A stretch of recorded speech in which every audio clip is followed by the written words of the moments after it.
When Mark Carney was elected our prime minister in April of last year, 9 months ago, I genuinely felt that he would be a bad prime minister for Canada.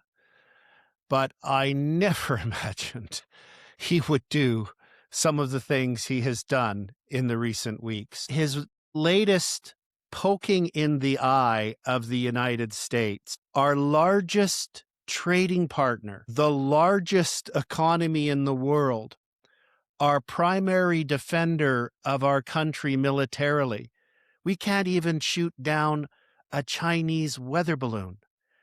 And here the prime minister believes that it's good strategy to repeatedly poke in the eye our best customer. His latest word salad about Canadians need to become our own best customer. Alberta is the largest exporter of cattle and beef products in Canada. Most of that export, like over 80% of it, goes to the United States. We cannot eat our way out of this problem. We are major exporters of other commodities. We cannot consume the potash fertilizer that is produced from Saskatchewan. We cannot consume the mines and minerals that our mines produce. We cannot consume the food, the grain products, the oilseeds, the durum, the barley, and so on, the pulse crops that our farmers produce. We cannot consume all of the 2x4s and 2x6s that our lumber mills produce. The fact that this prime minister thinks that, number one, it's sensible to poke your best customer, a customer that is the largest economy in the world, closest to us geographically, is a good idea. And that the solution to the problem is for us to consume all of our export products in an economy founded on exports is dangerous folly. What's also remarkable, in a good sense, is that Albertans are faced with a unique choice and opportunity. Prime Minister Carney is sinking the ship of Canada. That is obvious to any objective observer. He is imperiling our economy. He is continuing to rack up debt and deficit on a scale that's never occurred before, that burdens our children, burdens our grandchildren, makes the cost of living go up, drives inflation, and creates other economic hardship that are depriving Canadians, and in this case, of primary concern to me, Albertans, from having a prosperous life. So Albertans are faced with a unique time in history where we have before us an ongoing petition to require an independence referendum in October. That petition is going well. I'm going to comment more on that in a minute. But remember, we have a unique situation in Canada where our Supreme Court of Canada, in the 1998 Supreme Court of Canada reference decision on Quebec, has laid out a pathway for any province to seek independence. And it requires a province-wide vote on a clear question by a clear majority, and that triggers two pathways. One pathway to independence is where Alberta sits down with the other provinces and affected First Nations and the federal government and negotiates how much Alberta is going to pay for the 5 national parks, the 4 military bases, and the couple of federal prisons and a few other things that the federal government has here in Alberta, and how much the federal government's going to pay to transfer all of the pension entitlements that Albertans have paid into the Canadian pension plan, and so on, to negotiate those details, as well as what arrangement the First Nations would like to see for themselves under their treaties. The other scenario is, as recognized by the Supreme Court of Canada in paragraphs 154 and 155 of its decision, that it may be the case that the federal government may not fulfill their obligation for good faith negotiations and may engage in bad faith, may do underhanded things, if you could imagine that. I mean, look at the ethical track record of this government. So the Supreme Court of Canada back in 1998 said, this does not preclude unconstitutional unilateral declaration of independence. Now, in order for that to be a viable pathway for any region or province around the world seeking to declare unilateral independence, is driven in large part by international acceptance, because the whole notion of a nation state in our global world, in our modern world for the last few hundred years, is, will other nations recognize it, right? Recognize a place as being a country.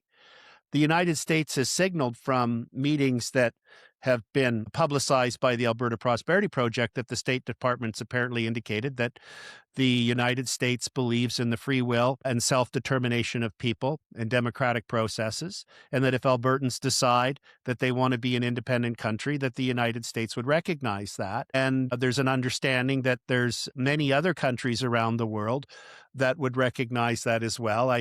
One of those would be Israel, because keep in mind, there's a very recent precedent here for the concept of other countries unilaterally declaring the recognition of a new nation state. And the best example is Mark Carney himself in September of 2025 announced, without a vote in Parliament or any other blessing in a democratic way, that the government of Canada was unilaterally recognizing the independence of the state of Palestine, and in so doing caused hostages, Israeli hostages, to be held longer than they would have otherwise given the peace deal that was underway by the Trump administration. So the precedent is there, and one of the outcomes of a successful referendum vote in October is going to be over the ensuing period of months, and I'm thinking 2 or 3 months, because this is actually not as complicated as it may seem on its face. Because remember, all of the services that the Alberta government would need to take over from the federal government, the few services that the federal government actually provides, border services, military, currency, a few federal prisons, because most of the jails in Alberta are provincial, and so on, would passport offices already have processes in place, already have staffing in place. And much like when you see two companies merge and the employees go from working for one company, they keep their job, they keep doing the same function at their job, they're just getting paid by a different company, and they maybe get a different uniform or they get a different business card with a different logo on it. The same type of thing could occur. So we're in a unique situation where we're faced in a fork of the road where Carney and 10 years of Liberal rule have, to be blunt, destroyed the Canada that we all once knew and loved in so many ways and respects, and are taking us on an accelerated rate down this cliff, over the edge. And so Albertans are going to have a choice. They're going to have a choice. Do they want to go down with this Canadian ship and its further slip into socialism and catastrophically stupid economic policies? Or do we want to renew our friendship, our everlasting relationship with our closest neighbor, geographically, culturally, the United States of America?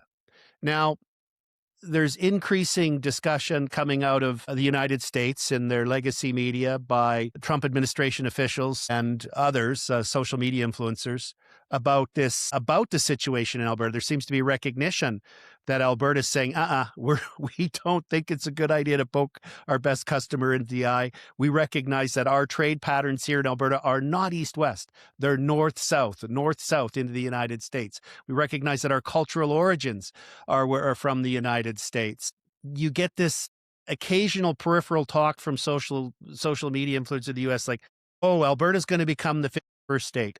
No, we're not. And it doesn't matter if I wanted that, and I don't. It's not going to happen. And there's a very practical reason why it can't happen. In the United States, the Congress would have to vote to agree to bring in Alberta as the 51st state. Democrats would have to vote in favor of it, too, to get the required number of votes for the thresholds. However, the Democrats have been clear that they want Washington, D.C., which is currently not a state, and they want Puerto Rico, which is a territory and not a state, to become states. And so they would say, we will agree to Alberta becoming a state if you, the Republicans, agree to Washington, D.C. and Puerto Rico becoming a state. Here's the problem that is obvious to anybody who studies the allocation of electoral power in the United States, which is Washington, D.C. and Puerto Rico are blue. In other words, they're Democratic.